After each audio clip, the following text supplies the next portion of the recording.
Hey, what's going on? What's going on, man? Your boy just really want to hit you guys back up, man. Definitely want to um just talk a little bit about Hong Kong. I mean, this is really interesting about Hong Kong. There's a historical things about Hong Kong. There's also something I definitely want to talk about with the Africans in China and my question why they don't go to Hong Kong. Because when you think about it, Hong Kong is more of a free society. It's more of a cultural blend. It have more of a liberation. It's more prone to democracy. Um, there's many things with Hong Kong that's very unique in its own way versus China or the mainland. Um, but yeah, let's just really get to the protests right now. I know they're having a protest right now in China. Um, about fighting that they find these extradition laws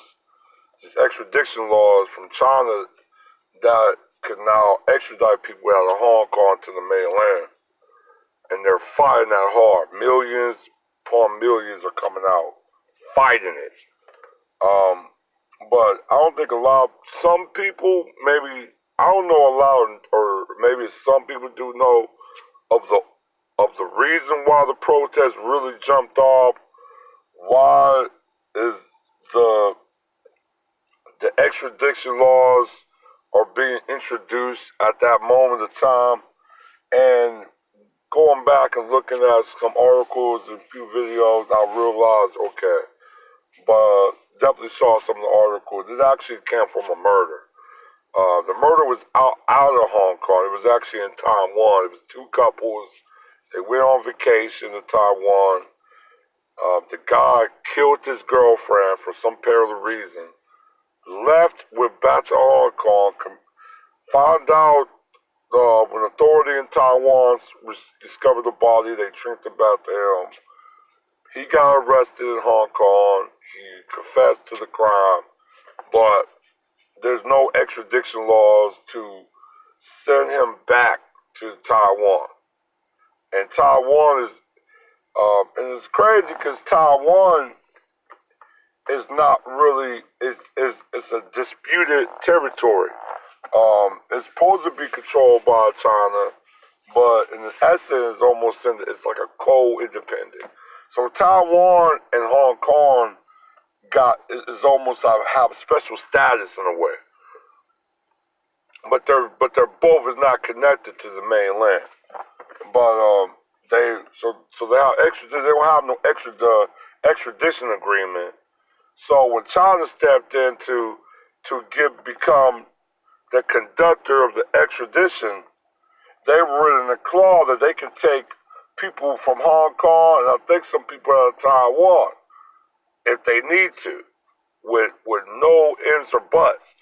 And I think the people of Hong Kong, when they got the width of it, that this could be very huge and detrimental to Hong Kong society, they raised up in protest. I understand. I understand it completely. I mean, one man don't stop the plan. In the word of Dr. Henry Clark, they're not going to sacrifice one, even though that one do need to go. He needs to face justice for what he did.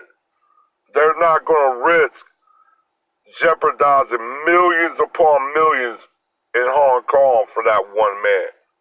Even if they're not, I don't think they're protecting him, but they're protecting the liberty that they have and the democratic system they have.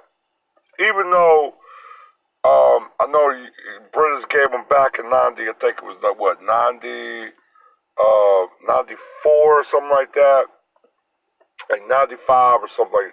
No, I think 90. I think like 1998 they gave them back. So I know, and I think within like 50 years they could, in 50 years of 98, so like 2048 or something like that, China can take full control of Hong Kong. And being China is authoritarian government.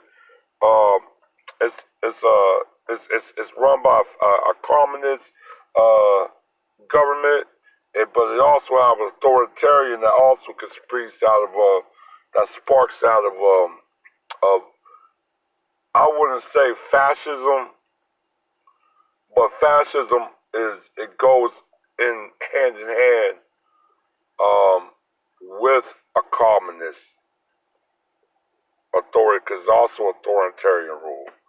But but yeah, it's just that's pretty much what it really is. A murder would spark this huge protest in Hong Kong.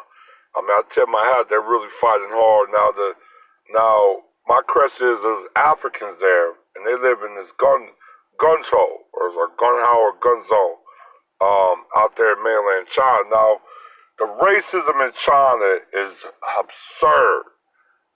It's not because they don't see black people or nothing like that or African people.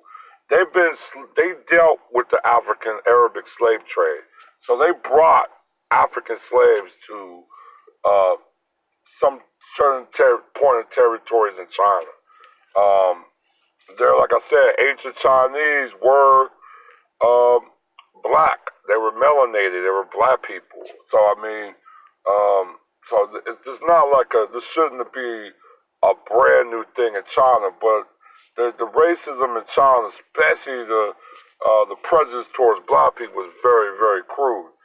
But I think my question is to why Africans don't just go to Hong Kong and stay out there, or go to or Java or certain or Taiwan, and would got a little bit of a better system of liberties, and then a little bit of an open society, they will accept you more. Hong Kong, like Java, and a few other island territories I do belong or somewhat disputed of the China territory were stopping points of African slaves from the Arabic slave trade with China that started in the 600 that end around the 1200. Um, like I talked about that several months ago about China involvement in the Arabic slave trade, 600 years of slave trading, but they were very, very keen on not letting them reproduce. I think the first couple hundred years they said that when they brought African slaves, they basically castrated the males, and they basically killed the babies of the female slaves, so they didn't have a chance to populate. But some did was able to populate on certain segment of Hong Kong and Java and those areas. So that's why I think Hong Kong and Java and those areas are a little bit different than people in mainland China, in genetic wise, and that's why I think it's a more of a cultural and more of an ancestral and genetics. I mean, because Hong Kong culture is very different than mainland China, so I just really want to get that in there. But yeah, just the simple fact of the protest is find the extradition laws. I understand they're really, really, really want Hong Kong to say no to this. The government said they were about to sign. So to myself, you got people that's trying to make basically just speed up your doomsday. Um, that's what I think about elders. If you don't have elders that's really thinking progressively beyond their years, when they're no longer on the earth, and they for the benefit of future generations of people, and they sign some stupid shit because it's in the now. I think that's betrayal and treason to me. So I understand the young people in Hong Kong fighting back.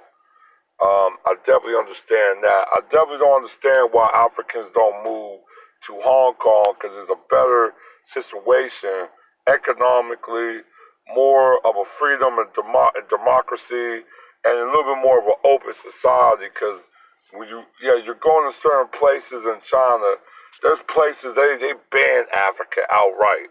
So you're looking at almost like a Jim Crow type of uh, apartheid uh, uh, system going on in China that is targeting African people, basically.